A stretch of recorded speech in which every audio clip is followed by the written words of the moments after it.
The moment the security guard's hand slammed onto the back of Marcus Bennett's collar, the world tilted. He felt the coarse fabric tear slightly as he was yanked from the polished showroom floor, the echo of his wife Aisha's startled gasp trailing behind him like smoke. Flashing lights from showroom windows made the scene look like a crime scene, though all Marcus had done was inquire, politely, about the sleek obsidian Rolls Royce Wraith parked under the spotlights. Within seconds, 2 burly attendants had him by the arms, marched him out through the glass doors, and unceremoniously shoved him onto the driveway. Aisha tried to intervene. Her crisp white blouse tugged and pulled as she reached for Marcus's arm, but she too was shoved aside. The shouting of customers and clicking of smartphone cameras formed a chaotic backdrop as the dealership manager barked, "You two out! No!"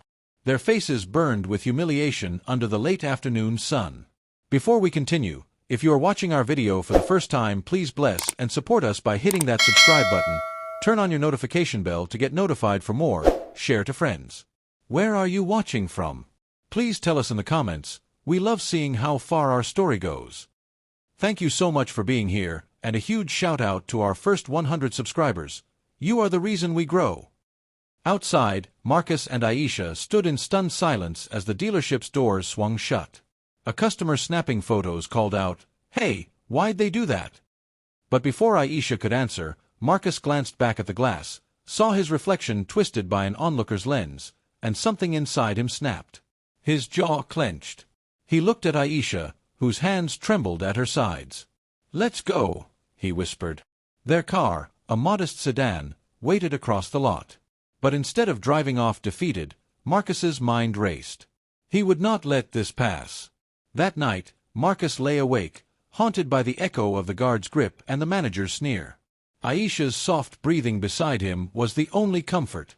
She shifted, murmuring, "It wasn't your fault." But Marcus's pride throbbed. He resolved to get answers, to make them understand the cost of shame. He pulled out his phone and drafted emails, plotted calls to higher-ups, and researched the dealership's ownership. Under streetlights, the empty parking lot of the dealership looked innocuous the next morning. Marcus and Aisha parked half a block away, dressed sharply, he in a tailored suit, she in a chic dress, and approached the dealership doors with purpose. The receptionist eyed them warily. "Good morning. We have a meeting with Mr. Albright," Marcus said smoothly. Albright was the son of the billionaire founder of Avenir Motors. The receptionist checked her list, frowned, and said, "He's in a board meeting." Marcus offered his business card with a confident smile and asked the guard to buzz them in. The guard hesitated, but something in Marcus's unwavering gaze made him step aside. Inside, the boardroom door was ajar. Through tinted glass, Marcus saw Albright, handsome, mid-30s, jet-black hair slicked back, sitting at the head of the table with other executives. A top-end portfolio lay open before him. He clicked through slides. And market projections show a 12% growth next quarter. Marcus tapped on the glass.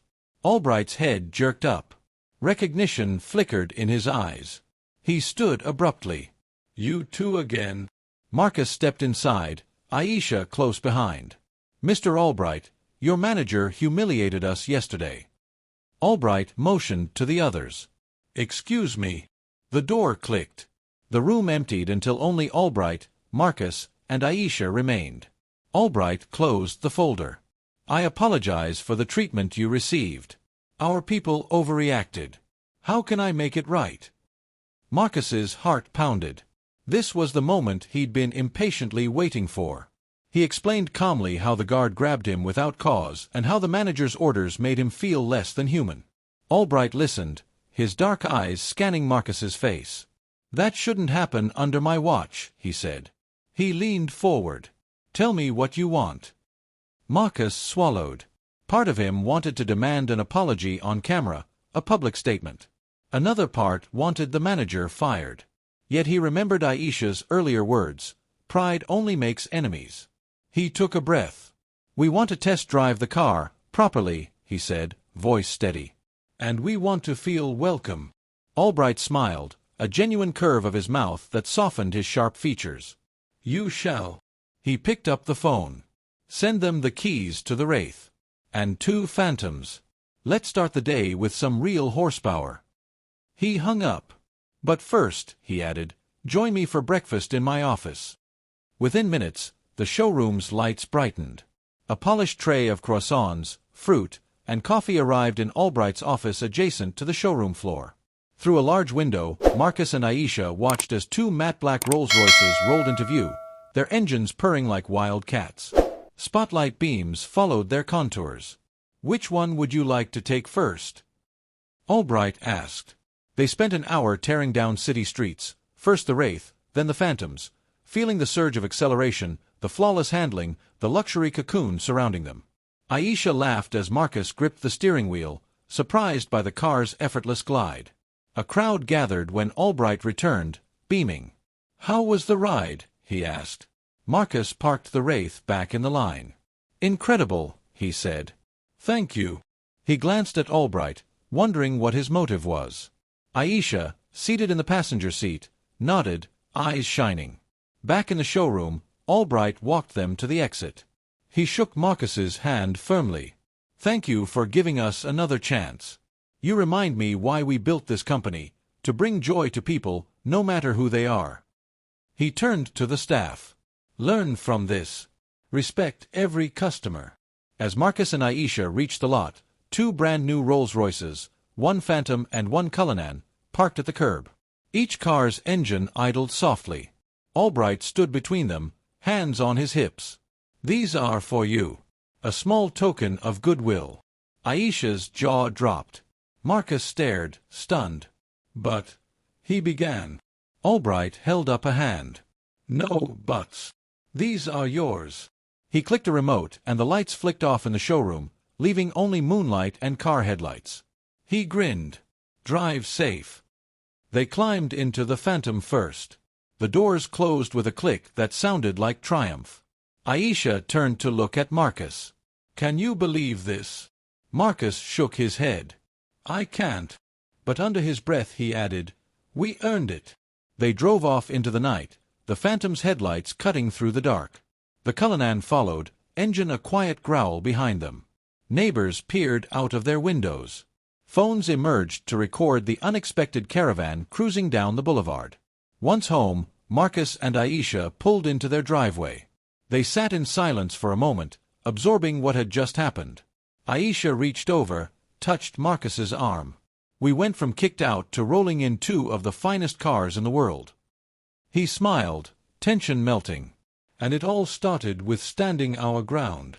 Over the next week, headlines spread across social media. Billionaire's son gifts two Rolls Royces to black couple after discrimination incident. From shame to splendor, how one man's resolve changed everything, and a lesson in dignity and generosity. Friends and strangers alike reposted photos and videos of the night drive. Marcus and Aisha received invitations to local talk shows, podcasts, and a few late-night TV spots. But they decided to use their platform less for self-promotion and more for change. They organized a community event at a nearby park, inviting local dealerships, business owners, and community leaders to discuss racial bias in sales and customer service. Volunteers helped set up tables, refreshments, and a small stage. Aisha took the microphone first. "Thank you all for coming," she said, voice warm but strong. "My husband and I experienced discrimination simply because of our skin color. But today, we stand before you with hope, hope that change is possible, hope that respect can be universal." Marcus followed, sharing their story, how they were kicked out, how they returned, and how Albright's gesture taught them, and everyone, the power of listening and humility. Lounging on folding chairs, attendees nodded. Some held signs reading "Equality in Business" and "Respect every customer." A local journalist asked Albright to speak. He admitted his company's failure, explained the training programs he'd implemented, and pledged to support ongoing bias awareness workshops. He joked about the stunt cars, drawing laughs and applause. By sunset, the park buzzed with conversation. Dealership representatives vowed to adopt new policies. Community members felt empowered. Children ran around with toy cars, laughing. Aisha watched Marcus from the stage as he chatted with Albright. She felt proud of the man who had turned a moment of indignity into a catalyst for positive change. Weeks later, Marcus received an email from another luxury dealership located in a neighboring city. "We heard about your story," it began. "We would like to invite you to a private viewing of our new models." No guards. No judgment. He called Aisha. "Want to see what we can do next?" she asked, eyes dancing. Marcus laughed. "Only if they bring the coffee and donuts." In the months that followed, Marcus and Aisha became active in local business circles, consulting on inclusivity initiatives. They spoke at colleges, sharing their experience and encouraging students to stand up for themselves with grace and dignity. The two Rolls Royces remained symbols, not of ostentation, but of resilience and the potential for compassion. Whenever Marcus picked up Aisha for a date night, the sight of the polished chrome rims reminded him of how far they'd come, and how one person's choice to listen and respect could ripple through countless lives. Moral lesson: true power lies not in wealth or status, but in the courage to demand dignity and the wisdom to extend kindness. When we choose respect over prejudice, we open the door to transformation, for ourselves, our communities, and society at large. This story was brought to you by Elliot Stories. See you on the next one. Peace.